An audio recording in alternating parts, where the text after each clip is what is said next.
Muli Bwanji from Keswick Village. This is the Rorschach Malawi update from the 5th of November 2024, a quick summary of what's going down in Malawi. 4 political parties want to suspend the 2025 elections because they said there are some irregularities with the registration process. On Wednesday, the 30th of October, the parties held a joint press briefing in Lilongwe where they demanded that registration be discontinued by Thursday the 14th, otherwise they will hold intense demonstrations. Jean Mutonga from the Democratic Progressive Party said that civic and voter education started late, and that is an anomaly that discriminated against some locals. She also said that some authorities from the Malawi Electoral Commission, or MEC, need to step down as they are affiliated with the ruling party. On Thursday, the 31st of October, the MEC extended the first phase of the voter registration exercise. It was meant to run until Tuesday the 3rd. The extension was meant to make way for citizens who were unable to register due to a court case where 5 citizens tried to get an injunction to stop the MEC from requiring national IDs as the sole form of identification for citizens registering to vote. They said it infringed on their constitutional rights. The High Court dismissed the application, but MEC had halted some of its voter registration activities while waiting for the judgment. Even though many locals said that they would register to vote in the upcoming elections, a lot of them have shared on social media that they are not sure who exactly they will be voting for. This confusion is exacerbated by issues like Michael Usi, the Vice President of Malawi and President of the United Transformation Movement, or UTM, who did not submit his presidential nomination papers before the deadline, which was on Monday the 4th. Usi told local media that the registration fee of 20 million kwacha, which is a little over $11,000, was too high, and he was unreachable when they tried to find out if he intended to submit his papers at all. The UTM is set to hold its convention in Mzuzu City on Sunday the 17th, so Usi's behavior has caused quite a stir among locals and within the party itself. The country marked the end of the mourning period for Saulos Chilima, the former vice president, who died in a plane crash in June. The government held prayers in his honor and also used the same occasion to mark the end of the mourning period for Lucius Bunda, the musician and presidential advisor on youth who also died in June after a long illness. The prayers were held in Nchewu district, where Chilima was from. Some notable people attended, including Vice President Michael Usi, Patricia Kaliati, the General Secretary for the UTM, and Nkosi ya Makusi Ngwenyama Gomani, the chief of the Ngoni tribe. Speaking of the VP's plane crash, Moses Shumba, a local pastor, was sent to prison on Tuesday the 29th for spreading offensive voice notes on his WhatsApp group, Rise and Shine Malawi, alleging that Chilima's plane crash was premeditated murder. He insinuated that the president was behind the assassination.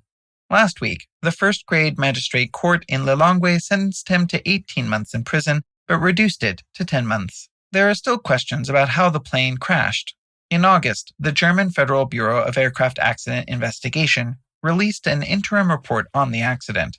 It highlighted several technical difficulties but did not provide satisfactory answers.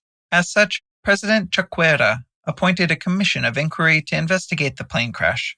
He told the commission to submit its report on the 30th of this month. On Tuesday the 11th, local news said the commission, which has 19 members, started its work. However, Jaber Alida, the chairperson of the commission, said they could not give details of their work yet. He said that they would give the nation periodic updates through press statements. In other news, on Saturday the 2nd, First Capital Bank, one of the biggest banks in Malawi, announced that one of its most popular branches, its Capital City branch, had been temporarily closed for essential maintenance works. They said that they would restore services at the branch as soon as possible, but urged their customers to use their online banking services or visit other Lilongwe branches in the meantime.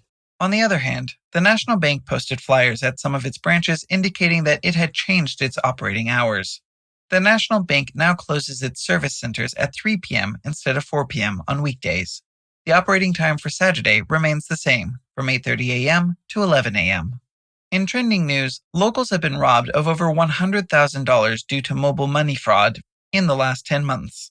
Local news published the story on Wednesday the 30th when the Malawi Communications Regulatory Authority launched Cybersecurity Awareness Month in Lilongwe.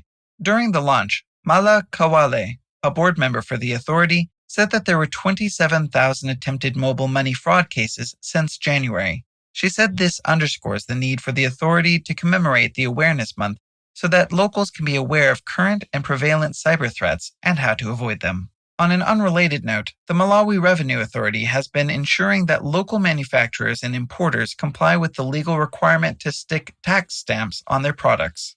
On Thursday, the 31st of October, they made a post on social media indicating what the stamps look like. They said that if a product didn't have a stamp, it could have been smuggled into Malawi, meaning that the excise tax was not paid and the product could harm consumers' health. You can check out their post on Twitter to see what the stamp looks like with the link in the show notes. Shemu Joya and Sukez, two of the country's most celebrated filmmakers, have teamed up to produce the story of Reverend John Chilembwe's 1915 uprising on television. Chilembwe fought against British colonial rule and can be considered the nation's freedom fighter and revolutionary. He even has a local public holiday in his honor. Sukez told local media that this short film is called Strike a Blow and Die.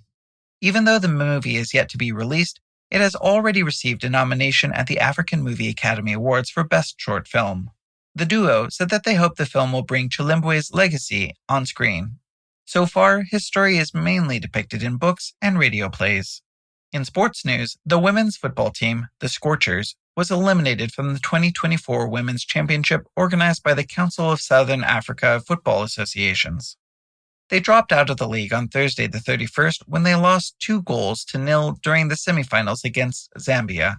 This was probably a tough pill for them to swallow, considering that the Scorchers beat Zambia 2-1 last year.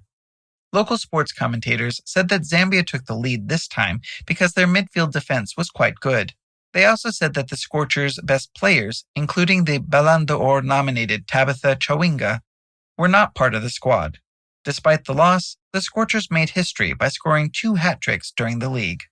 Unfortunately, the national netball team, the Queens, did not do so well against South Africa's Spar Proteas team.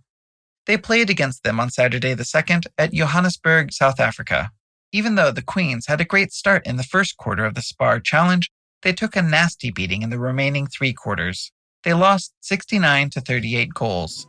And that's it for this week. Thank you for joining us.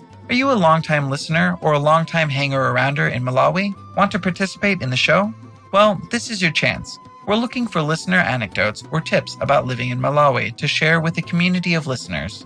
Restaurant recommendations, tours you've enjoyed, cultural activities. Anything you would want to share, we'll be happy to hear. Let's chat. Email us at info@rorschach.com with a relevant subject line. Pitani Bueno.